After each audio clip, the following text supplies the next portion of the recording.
Assalamualaikum warahmatullahi wabarakatuh. Perkenalkan, nama saya Cindy Yulianti, NIM 190574201021, mahasiswa Ilmu Hukum semester 7, Fakultas Ilmu Sosial dan Ilmu Politik, Universitas Maritim Raja Ali Haji. Nah, di sini saya akan membuat konten digital, yaitu materi tentang eksekusi putusan arbitrase internasional dan penolakannya. Video ini saya buat untuk memenuhi salah satu tugas mata kuliah Hukum Arbitrase dan Peradilan Niaga dengan dosen pengampu Ibu Lian Nuraini SHMH.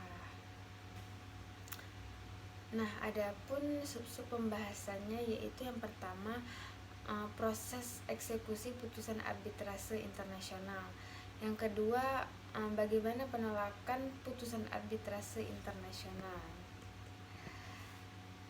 Bagaimana proses eksekusi putusan arbitrase internasional?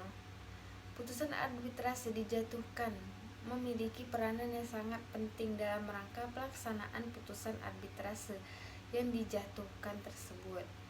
Setiap putusan arbitrase yang dijatuhkan di luar suatu negara di mana suatu putusan arbitrase tersebut dimaksudkan untuk dilaksanakan dikenal dengan istilah arbitrase internasional atau arbitrase asing. Melalui Kepres nomor 34 tahun 1981, pemerintah Indonesia mengadakan pembatasan berdasarkan asas resiprositas. Pengakuan pelaksanaan putusan hanya diberikan pada putusan-putusan arbitrase yang dibuat di wilayah negara-negara lain. Pembatasan selanjutnya ialah bahwa konferensi tersebut hanya diperlakukan atas sengketa-sengketa yang timbul dari hubungan-hubungan hukum yang lahir secara konstruktural atau bukan konstruktual yang dianggap sebagai komersial menurut hukum Indonesia. Kemudian konferensi membuka kemungkinan untuk menolak pelaksanaan suatu putusan arbitrase asing dalam hal-hal berikut, yaitu yang pertama, perjanjian arbitrase yang dibuat tidak sah. Yang kedua, satu pihak tidak memperoleh kesempatan untuk melakukan pembelaan. Yang ketiga, arbitrase yang bersangkutan tidak sesuai dengan penugasan yang diberikan. Yang keempat, pengangkatan para arbiter atau prosedur arbitrase tidak sesuai dengan perjanjian antara para pihak. Yang kelima, putusan arbitrase bersangkutan belum mengikat para pihak atau telah dikesampingkan di negara di mana putusan tersebut dibuat. Dalam pasal 5 dijelaskan bahwa putusan arbitrase asing dapat ditolak apabila pejabat yang berkompeten di negara di mana permohonan pelaksanaan putusan tersebut diajukan menganggap bahwa yang pertama, masalah yang dipersengketakan tidak dapat diselesaikan melalui arbiter menurut hukum negara tersebut. Yang kedua, pemberian pengangkutan dan pelaksanaan putusan arbitrase luar negeri bersangkutan akan bertentangan dengan ketertiban umum dari negara tersebut. Kemudian, meskipun pemerintah Indonesia telah mengeluarkan Undang-Undang Nomor 5 Tahun 1968 dan Kepres Nomor 34 Tahun 1981, ternyata bahwa permintaan eksekusi atas putusan arbitrase asing telah mengalami kegagalan.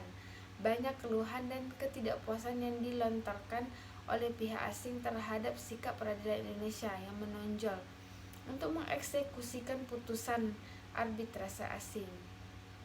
Akibatnya, Mahkamah Agung akhirnya mengeluarkan Peraturan Mahkamah Agung Nomor 1 Tahun 1990 tentang tata cara pelaksanaan suatu putusan arbitrase asing.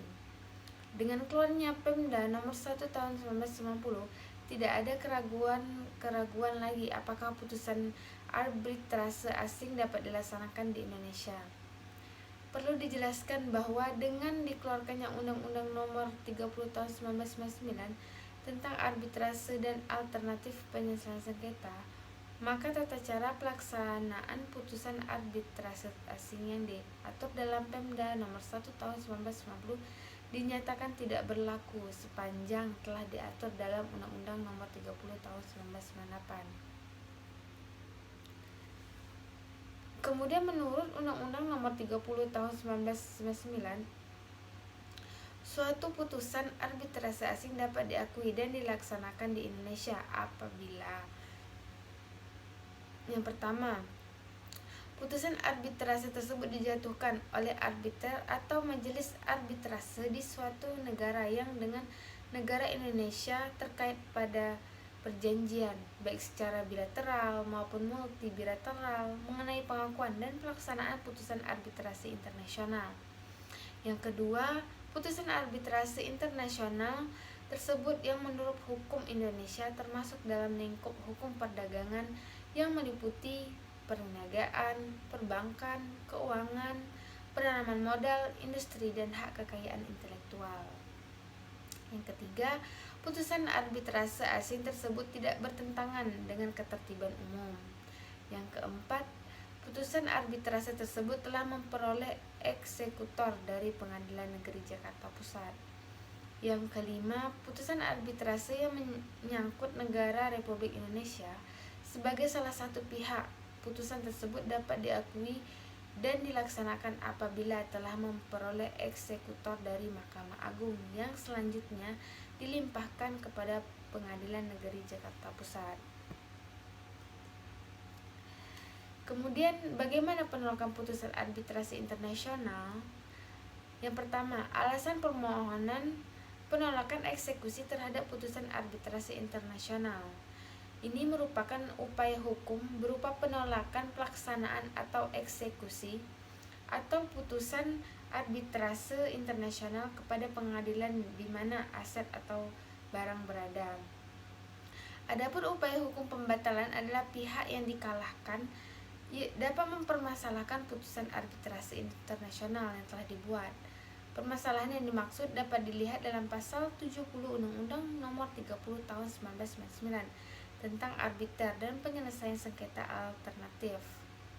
Sementara dalam hukum nasional Indonesia, alasan untuk dilakukan penolakan eksekusi putusan arbitrase internasional didasarkan pada tidak terpenuhinya syarat-syarat yang tercantum pada pasal 66 Undang-Undang Arbitrase. Kemudian yang kedua, prosedur permohonan penolakan eksekusi putusan arbitrase internasional pada Pengadilan Nasional Indonesia. Nah, sebagaimana yang telah disebutkan sebelumnya, menurut ketentuan pasal 65 Undang-Undang Arbitrase, pendaftaran maupun permohonan eksekusi putusan arbitrase internasional hanya dapat dilakukan melalui PN Jakpus.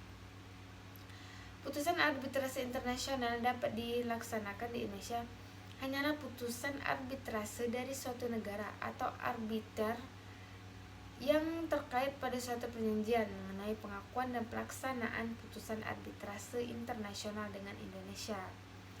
Internasional apabila pelaksanaannya dinilai bertentangan dengan ketertiban umum.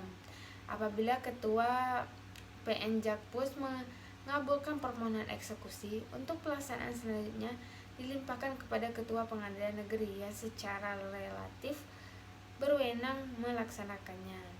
Sebaliknya, apabila terjadi penolakan permohonan pelaksanaan putusan arbitrase internasional, maka salah satu pihak dapat mengajukan upaya hukum kasasi ke Mahkamah Agung mengenai pelaksanaan putusan arbitrase baik nasional maupun internasional. Pengadilan hanya bisa memberikan izin dan mengurusi tata cara pendaftaran dan pelaksanaannya. Pada prinsipnya, pengadilan sama sekali tidak berwenang untuk memeriksa pokok perkara yang telah diputuskan oleh majelis arbitrase. Nah, mungkin itu saja materi yang dapat saya sampaikan. Wassalamualaikum warahmatullahi wabarakatuh.